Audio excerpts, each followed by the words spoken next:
अस्सलाम वालेकुम स्टूडेंट्स। हमारे पास नेक्स्ट है चैप्टर नंबर 3, जो कि इंजाइम्स के बारे में है। और इंजाइम्स जो हैं ये आप इनके बारे में चैप्टर नंबर 2 में भी पढ़ चुके हैं। प्रोटीन्स हैं, टर्शीरी प्रोटीन्स होती हैं, ग्लोबुलर प्रोटीन्स हैं और सेल्स के अंदर पाई जाती हैं। और बेसिकली इनका काम क्या है, फंक्शन क्या है कि इनका काम होता है रेट ऑफ रिएक्शन को इंक्रीज़ कर देते।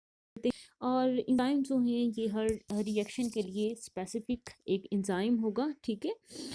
तो सेकंड यहाँ पे जो हमारे पास चीज़ दी गई है पैराग्राफ के अंदर ये है कि एंजाइम की कंपोजिशन क्या है। एंजाइम अमाइनो एसिड्स के बने होते हैं और अमाइनो एसिड जो हैं कोयल होकर ग्लोबुलर स्ट्रक्चर बना देते हैं।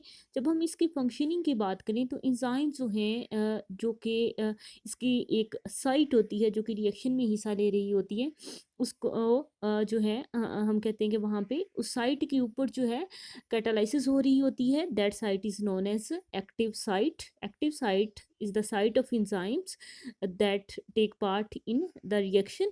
उसके बाद उस साइट के ऊपर जो आकर रिएक्टेंट अटैच होता है उसको हम क्या कहते हैं, सबस्ट्रेट कहते हैं। तो बाकी इसकी साइट आपको डायग्राम में भी नज़र आ रही है, एक्टिव साइट। और बाकी जो साइट की बाकी इसकी एंजाइम के अंदर जितनी भी अमाइनो एसिड्स होंगे वो इसकी ग्लोबुलर स्ट्रक्चर को मेंटेन कर रहे होते हैं। तो नेक्स्ट जो है हमारे पास ये है कि एंजाइम्स, अभी हमने पढ़ा इनकी कंपोजिशन के बारे में कि ये क्या चीज़ें होती हैं। प्रोटीन्स होते हैं, लेकिन कुछ ऐसे भी एंजाइम्स हैं जिनको अपनी फंक्शनिंग के लिए नॉन प्रोटीन पार्ट रिक्वायर्ड होता है। And that non protein part is known as cofactor. अब कोफैक्टर जो है वो क्या काम करता है, एक तो फर्स्ट हमारे पास ये है कि ये ब्रिज के तौर पर काम करता है between enzyme and the substrate. Second number पे ये एनर्जी भी प्रोवाइड करता है जो कि रिएक्शन हो रहा है उसको।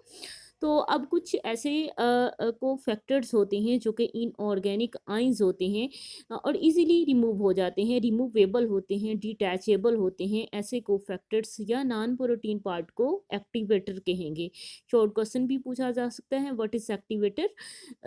और उसके बाद जो है यहाँ पे हमने ये चीज़ें देखी हैं कि कुछ एंजाइम्स जो हैं उनके लिए नॉन प्रोटीन पार्ट रिक्वायर्ड होता है for their functioning, which is known as cofactor. And the cofactor acts as bridge between the enzyme and substrate. उसके बाद ये एनर्जी भी प्रोवाइड करता है। Then the removable and detachable cofactor जो है एक्टिवेटर उसको हम कहेंगे। देन जो है अब नॉन प्रोटीन पार्ट एंजाइम के साथ जो है अगर तो कोविलेंट बॉन्ड बना रहा है, ठीक है, कोविलेंट बॉन्ड के ज़रिए से अटैच है, देन हम इसको कहेंगे prosthetic group. For example biotin है, कॉपर है, आयरन सल्फाइड है, ठीक है। और अगर ये जो है जो नॉन प्रोटीन पार्ट है ये लूजली अटैच है, ठीक है, एंजाइम के साथ, then it will be known as coenzyme. जिसकी अंदर हमारे पास एग्जांपल है nicotinamide adenine dinucleotide, flavin adenine dinucleotide, FAD NAD, ये दोनों ही कोएंजाइम्स हैं। तो अब यहाँ पे आपको ये क्वेश्चन पूछा जा सकता है, what is the difference between prosthetic group and the coenzyme. अच्छा, ये जो कोएंजाइम है हमारे पास, इसका जो सोर्स है वो विटामिन्स होते हैं। एंड एक और चीज़, जिस तरह से हमारे सेल्स के अंदर जो है एंजाइम्स एक रिएक्शन कंप्लीट करने के बाद उसी तरह से जो है बिल्कुल इनके अंदर कोई चेंज नहीं आती, इनके स्ट्रक्चर के अंदर दूसरे रिएक्शन में फिर जो है ये हिस्सा ले लेते हैं। इसी तरह से कोएंजाइम जो हैं इनको भी सेल के अंदर अगेन एंड अगेन रीयूज किया जाता है।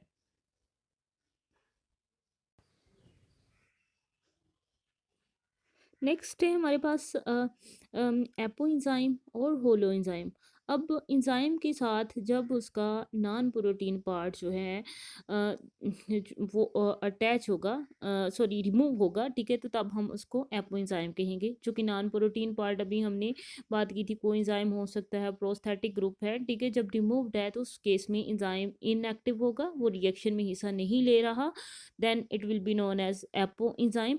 एंड जब जो है एंजाइम के साथ उसका कोएंजाइम और प्रोस्थेटिक ग्रुप अटैच अटैच हो जाता है, देन एंजाइम एक्टिव हो जाता है and it take parts in the reaction, ठीक है। ये सबस्ट्रेट को प्रोडक्ट में कन्वर्ट करेगा, it is now activated enzyme and in this case it is known as holoenzyme. तो अब यहाँ पे भी ये आपको क्वेश्चन पूछा जा सकता है कि what is the difference between the apo enzyme and holo enzyme. Inactive enzyme without the non protein part is known as apoenzyme, and when the protein part is attached it is known as holo enzyme। Then हमारे पास जो last में इसके अंदर है जी बच्चे कि enzyme जो हैं वो कहाँ पे मौजूद होते हैं, इनकी अकरेंस के बारे में। तो एंजाइम जो हैं सेल्स के अंदर मौजूद होंगे, मोस्टली कहाँ पे, साइटोप्लाज्म के अंदर। जो साइटोप्लाज्म जो है वहाँ पे जो फ्लूइड पाया जाता है उसके अंदर डिजॉल्व होंगे, ठीक है। कुछ एंजाइम्स क्या हैं कि ऑर्गेनेल्स जो हैं सेल के अंदर पाए जाने वाले ऑर्गेनेल्स मुख्तलिफ जो हैं, लाइक क्लोरोप्लास्ट आप लेते हैं, माइटोकॉन्ड्रिया है, ठीक है, उनके अंदर पाए जाते हैं। फॉर एग्जांपल आप लेते हो एग्जांपल हमारे पास है क्लोरोप्लास्ट के। क्लोरोप्लास्ट के अंदर जो है एंजाइम्स वो पाए जाते हैं। ऑफकोर्स वो कहाँ पे इन्वॉल्व होंगे, वो फोटोसिंथेटिक रिएक्शंस करवा रहे हैं। और जो माइटोकॉन्ड्रिया के अंदर प्रेजेंट होंगे वहाँ पे वो क्या काम करवा रहे हैं, वो रेस्पिरेशन करवा रहे हैं। एंड जो राइबोसोम्स के साथ एसोसिएटेड एंजाइम्स होंगे उनका काम क्या होगा, जैसे राइबोसोम्स का काम जो है वो क्या होता है, प्रोटीन के सिंथेसिस। तो यहाँ पे एंजाइम जो हैं वो क्या करवा रहे होंगे, प्रोटीन की सिंथेसिस करवा रहे होंगे।